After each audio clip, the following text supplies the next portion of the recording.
The auction square stank of unwashed bodies, desperation, and commerce built on suffering. Elara barely felt the cobblestones scraping her knees as they dragged her up the platform steps. The chains were heavy, but not as heavy as the knowledge that her own father had fastened them around her wrists 3 hours ago without meeting her eyes. Lot 47, the auctioneer announced with theatrical boredom. Omega female, age 22, damaged goods, barren, failed to carry the heir to completion, starting bid 50 silver. Before we continue, let us know if this is your first time on this channel. We do welcome our new listeners and subscribers. So, comment "I'm new" and tell us where you're watching from so we can welcome you properly to our story family. And if you're already a subscriber, type "old-timer" and I promise that I'll reply to every single one of you. Murmurs rippled through the crowd, pity mixed with contempt. Elara kept her eyes on the weathered wood beneath her, focusing on a knot in the grain that looked almost like a heart. Anything to avoid seeing the faces of people who'd known her since childhood, now appraising her like livestock. 50 silver for an Omega? Someone called out. She couldn't even manage the one thing Omegas are good for. Laughter, sharp and cutting. 3 months.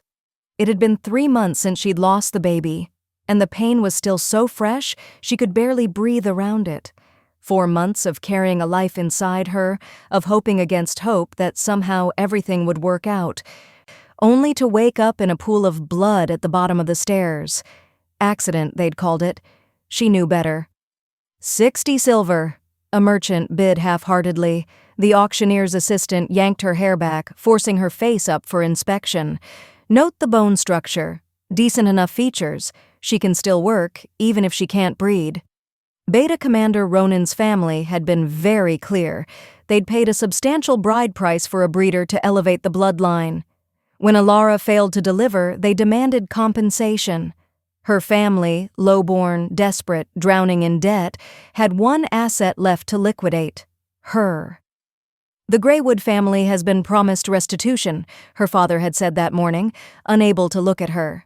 You understand, Elara, we have no choice. She'd understood perfectly. She'd always been a transaction, never a daughter. 70 silver! The bidding continued, and Elara's mind drifted to the secret she'd die before revealing. 6 months ago. The memory was burned into her soul with perfect clarity. The Alpha King's diplomatic tour had brought him to their territory, and Elara had been selected to serve at the banquet. Lowborn Omegas were useful for menial tasks, invisible furniture in expensive clothing. King Cassian Thorne had a reputation that preceded him, ruthless in politics, brutal in war, cold as winter frost. She'd expected a monster. Instead, she'd found a man who looked at her, truly looked, when she poured his wine. Dark eyes that saw past her Omega status to something deeper, a quiet thank you that made her feel human instead of furniture. Later, in the gardens, when she'd slipped away for air, he'd found her. Or maybe she'd found him. The details blurred in her memory, but the outcome was crystalline. One stolen hour where a king treated a nobody like she mattered. Gentle hands, whispered words, a connection that felt like destiny. When the soul bond mark appeared on her ribcage the next morning, a crescent moon intertwined with a crown, she'd known what it meant. Fated mates. 1 in a million chance. The universe declaring they were meant to be together. She'd also known it was impossible. A king couldn't have a lowborn Omega as a mate. His advisors would never allow it. Her family would be slaughtered by rivals who'd see her as a weakness to exploit. So when Cassian left at dawn, she'd let him go without a word. Then came the pregnancy test, positive, and the brutal math that followed. Telling the truth meant war. Ronin's family would execute her for betraying their son, despite the fact that she'd never touched him. Her family would be destroyed for harboring the king's bastard. The kingdom would tear itself apart over succession rights, so she'd made the only choice that protected everyone. She'd let them all believe the baby was Ronan's. She'd endured his smug satisfaction, his family's cold assessment of her value, her own family's relief that she'd secured their future. For 4 months, she'd carried the king's child in secret, knowing she'd likely never see him again, praying that somehow she could survive long enough to give their baby a chance. Then came the stairs, the fall, the blood, the silence where a heartbeat used to be. 300 silver! A wealthy merchant's voice cut through her memories. Final offer. I need workers for the northern mines. She'll do. 300 silver. That's what her life was worth. Less than a decent horse. The auctioneer raised his gavel. 300 silver to Master Garrett of fire.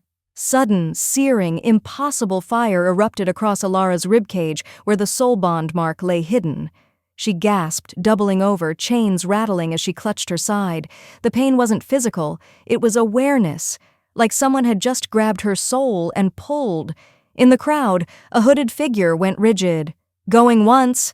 The mark burned hotter. Through her thin shift, she could see silver light beginning to glow. Going twice. Failed to carry the air. Lost the baby 3 months ago. The auctioneer's words seemed to echo, distorting, reaching someone they weren't meant for. In the crowd, she saw the hooded figure's hands clench, saw the way he calculated. 6 months since the king's tour, pregnancy lost at 4 months, the dates aligning into a truth that shattered something fundamental. No. Elara's heart seized. No, he can't be here. This can't be happening. The temperature dropped, not metaphorically, actually dropped, like winter had arrived in the space of a breath. Frost formed on the platform. People's breath misted. The auctioneer's gavel froze mid-swing. The hooded figure reached up slowly and pushed back his hood. The crowd collapsed to its knees like puppets with cut strings. King Cassian Thorne stood among them, and he looked like death itself. His alpha presence flooded the square, not aggressive, not violent, simply absolute. The kind of power that reminded every wolf present exactly where they stood in the hierarchy, and it wasn't anywhere near the top. But Elara didn't feel fear. She felt the bond mark blazing in recognition, calling to its match, 6 months of separation dissolving in an instant of perfect, terrible clarity. His eyes found hers across the square. Dark eyes that had once looked at her with wonder now held something that made her soul crack. Recognition, horror, and a rage so profound it could burn kingdoms. Who, he said with lethal calm that made the auctioneer's blood drain from his face, gave permission to sell what belongs to me? Silence. The kind of silence that precedes execution. Elara's mark erupted with silver light, blazing through her clothing like a beacon. On Cassian's chest, beneath his traveling cloak, an identical light answered. The soul bond marks made visible, announcing to every witness what she'd tried so desperately to hide. The king's fated mate was chained on an auction block, sold for 300 silver like livestock. Cassian moved. Not rushed, not frantic, but with the inevitability of an avalanche. People scrambled out of his path. The merchant who'd won the bidding tried to run and made it 3 steps before the king's beta materialized from nowhere and slammed him face first into the cobblestones. Cassian mounted the platform steps. Each footfall sounded like a countdown. The auctioneer stumbled backward. Your Majesty, I didn't know. She was listed as breach of contract. I only... Silence. One word. The auctioneer's mouth snapped shut, terror written across his features. Cassian stopped in front of Elara. Up close, she could see the changes 6 months had carved into him, new lines around his eyes, a hardness that hadn't been there before, the look of someone who'd been searching for something lost. His hand moved to her chains. He didn't break them with supernatural strength or command someone else to remove them. He simply held the metal, and it began to glow red-hot, melting under his touch until it dripped away like water. The shackles fell. Her wrists were free. Elara, her name on his lips after 6 months of silence, Look at me." She forced her eyes up, and what she saw there nearly destroyed her. Not anger, not accusation, but anguish. "The baby." His voice cracked on the words. "They said you lost a baby 4 months ago. The dates." He couldn't finish, couldn't say it, but the question burned in his eyes. Around them, the square held its collective breath. Elara felt the bond mark pulse, felt the connection between them that had never truly severed, and knew she couldn't lie. Not to him. Not anymore. "Yes," she whispered. "Yours." The world seemed to stop. Then Cassian threw his head back and roared. A sound of such primal grief and fury that windows shattered in nearby buildings. Birds exploded from trees. Wolves throughout the territory felt their alpha king's pain and howled in response. When he looked back at the crowd, his eyes were pure gold. No mercy, no forgiveness. "Someone," he said softly, "is going to explain to me exactly how my mate ended up on this platform, and then someone is going to die." Cassian moved before anyone could breathe. The merchant who'd bid 300 silver tried to run. He made it 5 steps before the Alpha King's hand closed around his throat, lifting him off the ground with supernatural strength. "You attempted," Cassian said with terrifying calm, "to purchase royal property. The punishment is death." "Please, I didn't know—" The neck snapped with a sound like breaking wood. The body dropped. The crowd recoiled, but no one dared move. No one dared look away. Cassian turned to the auctioneer, who'd gone so pale he looked corpse-like already. "You trafficked the queen? You put chains on my mate and sold her like livestock." "Your Majesty, I swear, the family brought her. They had documents. I only facilitate—" "Facilitating makes you complicit." The auctioneer's pleas cut off as Cassian's claws extended. One strike, clean, final. 2 bodies on the cobblestones, blood pooling in the cracks between stones. And the message was unmistakably clear. There would be no mercy, no exceptions, no forgiveness for what had been done. Elara stood frozen on the platform, watching the man who'd once touched her so gently now, dispensing death like a force of nature. She should be horrified. Instead, she felt something dark and satisfied unfurl in her chest. Justice. "Theron." Cassian didn't raise his voice, but his beta appeared instantly at his side. "Bring me everyone involved in this transaction. Family, contract holders, witnesses, everyone." Within minutes, the square had transformed into a makeshift court. Royal guards materialized from everywhere and nowhere, forming a perimeter. Elara's family was dragged forward, her father, her uncle, her older brother, who'd helped chain her that morning. They fell to their knees before the king, terror written across their faces. "Explain." One word, a command that brooked no refusal. Her father's voice shook. "Your Majesty, we promised Elara to Beta Commander Ronan to settle debts and elevate our standing. The contract stipulated she would bear his heir. When she became pregnant, we thought our fortunes secured. But she lost the child at 4 months. The Greywood family demanded restitution for breach of contract. We had nothing left to give except her. So you sold your daughter." "We had no choice. The debts would have destroyed us." Cassian's expression didn't change. "You had a choice. You chose coin over blood."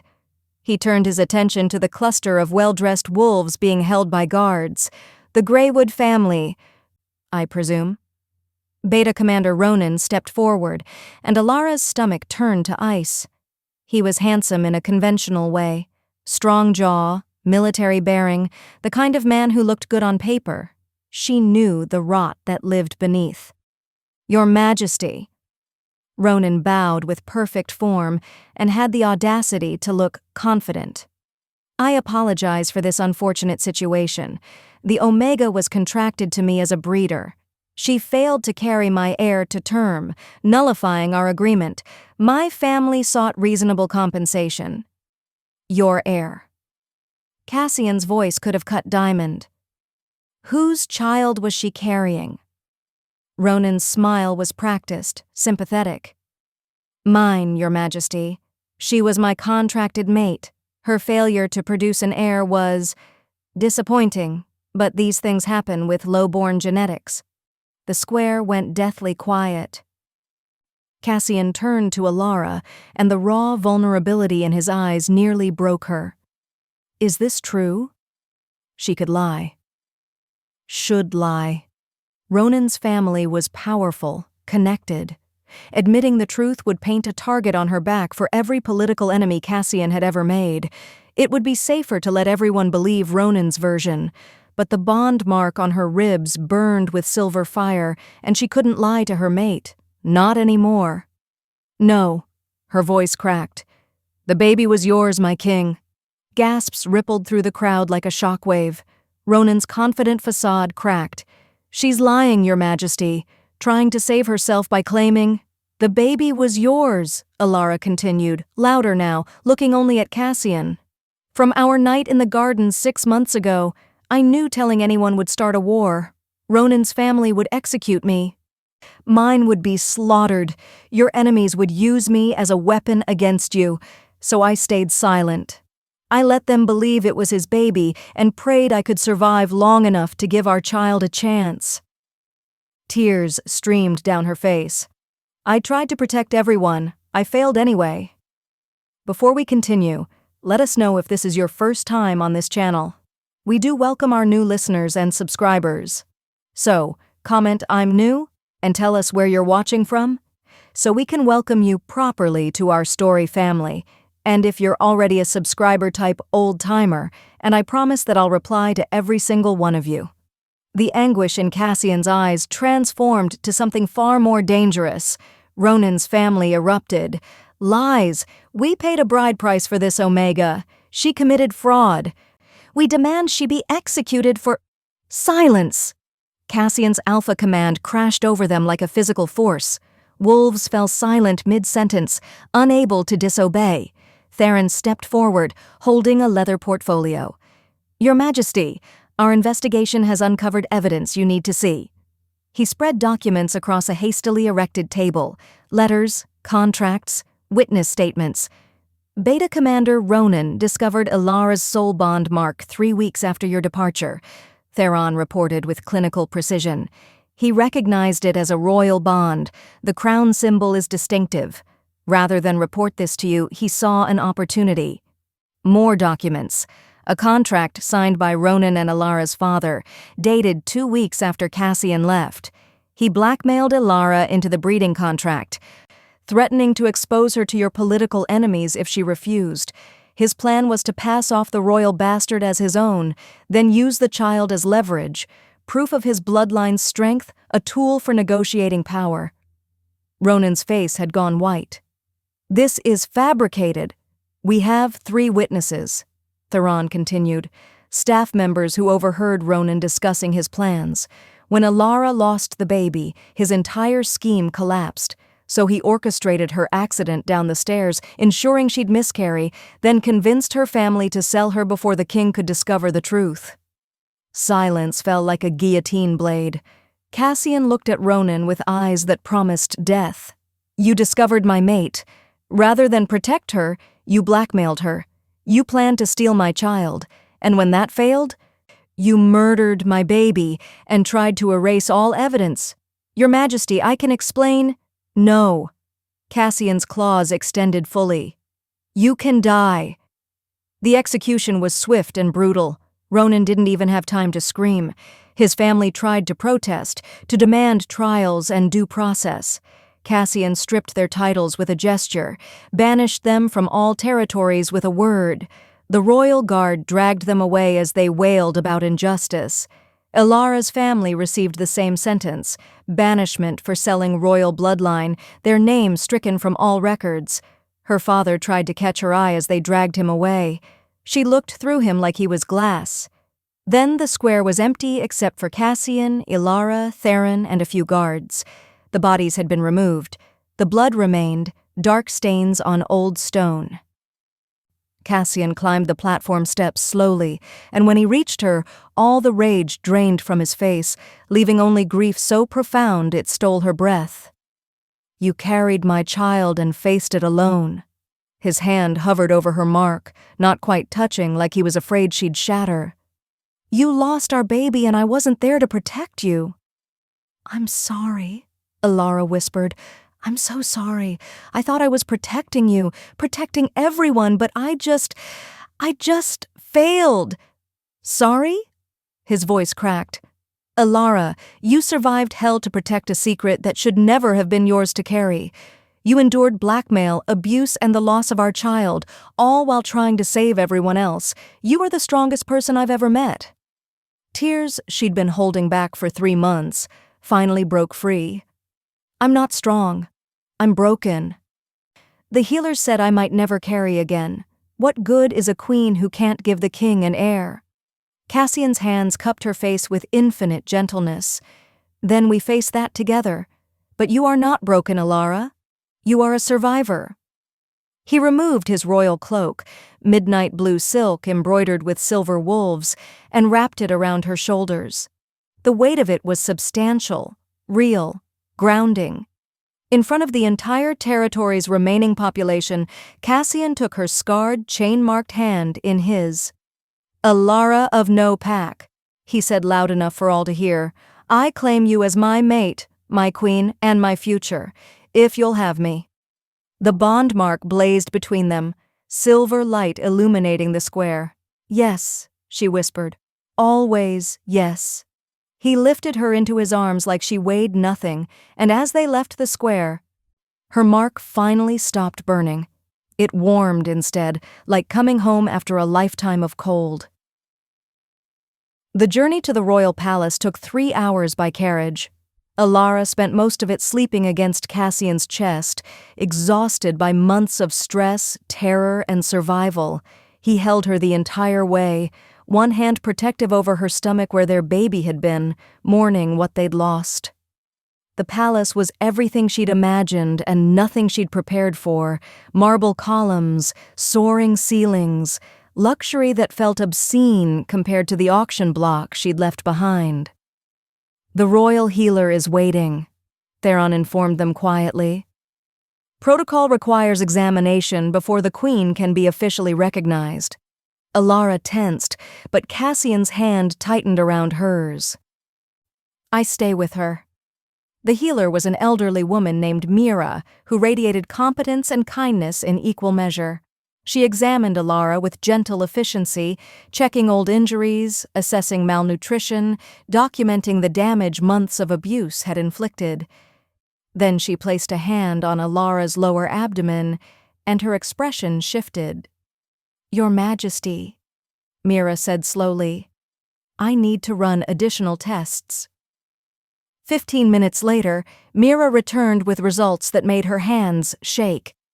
"Your Majesty, she can't conceive because she's already pregnant, about 6 weeks along." The world stopped. "That's impossible," Elara breathed. "I lost the baby 3 months ago. You were carrying twins," Mira interrupted gently.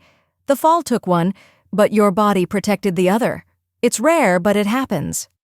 "You've been pregnant this entire time." Elara's knees gave out. Cassian caught her, holding her upright as the truth crashed over them both. Their baby, alive, surviving against impossible odds while she'd been sold and starved and chained. "How?" Cassian's voice was raw. "How did no one notice?" "The trauma likely masked the symptoms, and frankly no one was looking." Mira's expression turned grave.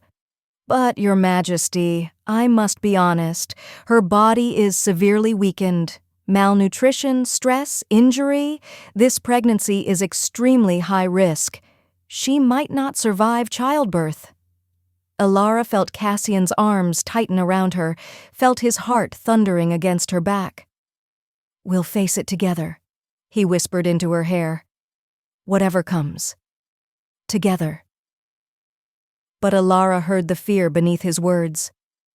And she knew the hardest battle was still ahead.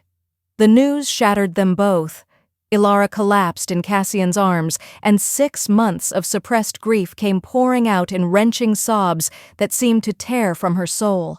She'd mourned her baby. She'd accepted that loss.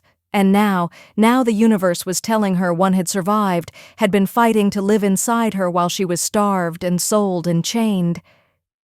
"I didn't know," she gasped between sobs. "I didn't know. I could have protected—" "You did protect them." Cassian held her so tightly she could barely breathe, his own tears falling into her hair. "Your body kept them safe when no one else would. You survived, Elara. You both survived." They stayed like that for an eternity, wrapped around each other, mourning one child while celebrating another. The complexity of it almost too much to bear. Healer Mira waited patiently, then cleared her throat. "Your Majesty, there's more we need to discuss." The joy drained from the room like water through a sieve. Mira's expression was grave. "The pregnancy is extremely high risk. Elara has been severely malnourished for months. Her body sustained significant trauma from the fall and subsequent abuse. The stress alone should have caused miscarriage, but somehow this baby is holding on." She paused. "However, I cannot guarantee she'll survive childbirth. Her body may not be strong enough." Cassian went absolutely still. "What are you saying?" "I'm saying you need to prepare for the possibility that delivering this child could kill the queen." The words hung in the air like an executioner's blade. "No." Cassian's voice was flat, absolute. "Find another way. Bring in every healer in the kingdom. I don't care what it costs. Your Majesty, sometimes there is no other way. Nature has its limits." Elara felt Cassian's arms tighten around her, felt the bond mark pulse with his terror, and realized he was about to do something drastic. "The council needs to convene," Mira said quietly. "There are protocols for situations like this." 3 days later. Elara stood outside the council chamber, hand pressed to the ornate door, listening to the argument that would determine her fate. "The Queen's health is failing," Councillor Aldrich's voice carried through the wood. "If she dies in childbirth, the kingdom has no heir and no backup plan. Standard protocol requires the king to take additional mates to secure the bloodline." "I refuse." Cassian's voice was ice. "Your Majesty, this isn't about personal preference. It's about the kingdom's stability. 2 or 3 additional mates, strong bloodlines, could produce— There is one queen, one mate, one love." The authority in Cassian's voice made the door vibrate. "If the bond demands I choose between the kingdom and her, I choose her every time. Is that clear?" Silence. Then Aldrich, carefully, "What if she doesn't survive, Your Majesty? What then?" "Then I don't survive either. That's how mate bonds work." "But the kingdom—" "We'll find another king. I will not dishonor my mate by preparing for her death while she's still fighting for her life." Elara's hand fell from the door. He would die for her, would let the kingdom fall for her. The enormity of it was overwhelming, but she'd been a victim long enough. She pushed open the council chamber doors with force that made them bang against the walls. 12 startled councillors turned to stare. Cassian rose from his throne. "You want to know what happens if I die?" Elara addressed the council with a strength she'd found somewhere in her broken places. "Here's what happens. Nothing. Because I'm not going to die." "Your Majesty," Aldrich began, "I've survived abuse, blackmail, miscarriage, starvation, and being sold like livestock. I will survive childbirth." She looked directly at Cassian. "But I need training, healing, proper nutrition, and combat conditioning. I refuse to be the fragile Omega who needs saving. I will be the queen this kingdom deserves." Cassian's expression shifted from shock to pride to something that looked like awe. "Then that's what we'll do," he said. "Cancel all state business.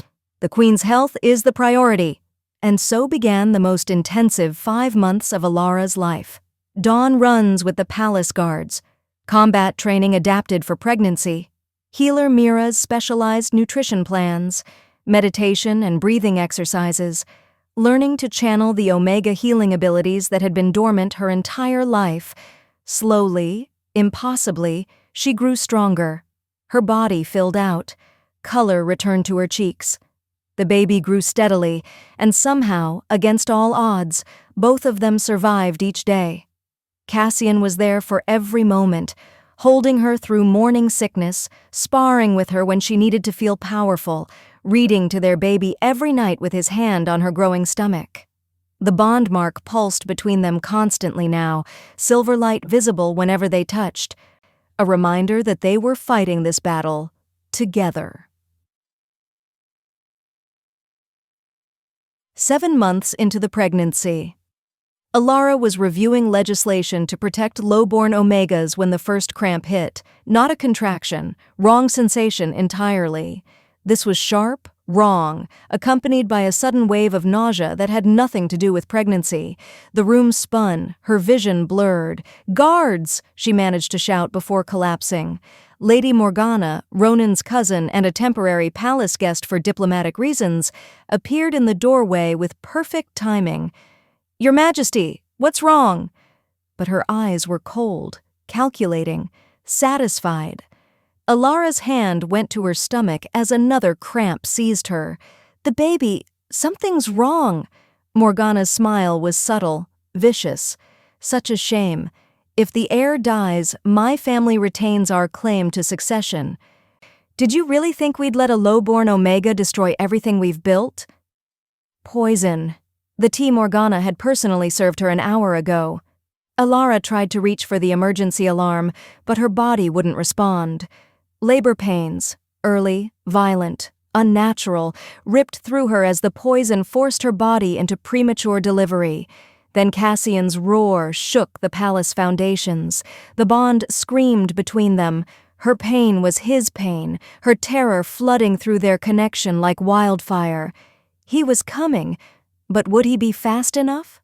Morgana pulled a knife. "I'll make it look like childbirth complications. No one will question—" Thorne crashed through the window in wolf form, glass exploding inward. He shifted mid-leap, slamming Morgana into the wall hard enough to crack stone. The knife clattered away. "Healer! Now!" Thorne shouted, scooping Elara into his arms. The palace erupted into chaos. Assassins emerged from hiding, Morgana's backup plan, a dozen trained killers meant to ensure no heir survived the night.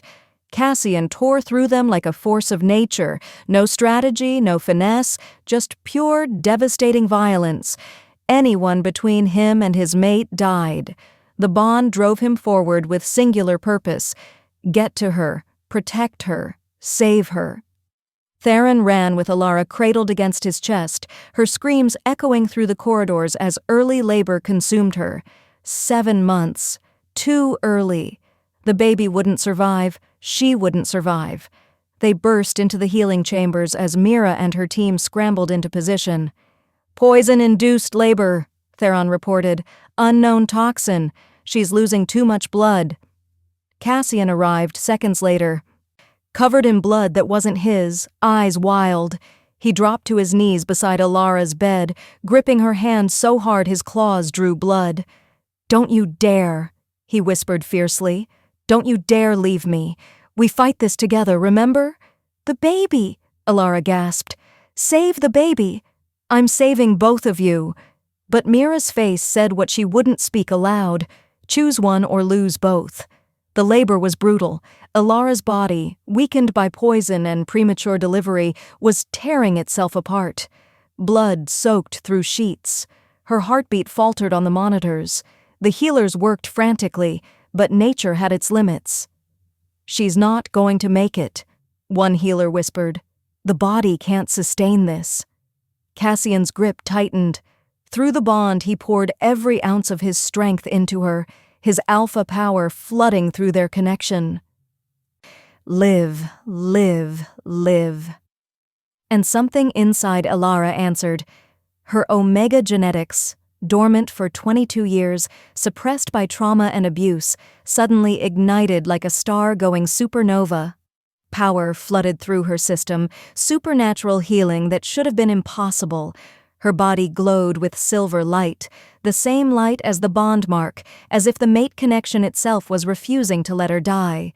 The baby crowned. One final push, and a tiny, angry cry filled the chamber. A son, small but fierce, with his father's dark eyes and his mother's stubborn refusal to surrender. Elara collapsed back, the supernatural healing fading as quickly as it came, leaving her alive but utterly spent. Cassian stared at their son with tears streaming down his face. "Kale," he whispered, "fighter. Because that's what you both are." Mira cleaned the baby with shaking hands, marveling at the impossible. "He's small, but strong. And she shouldn't be alive, Your Majesty. What just happened defies every law of medicine I know."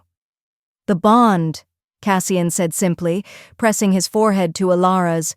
"She wouldn't let me face this world without her." 6 months later. The coronation ceremony was magnificent. Elara stood before the assembled kingdom in armor, not silk.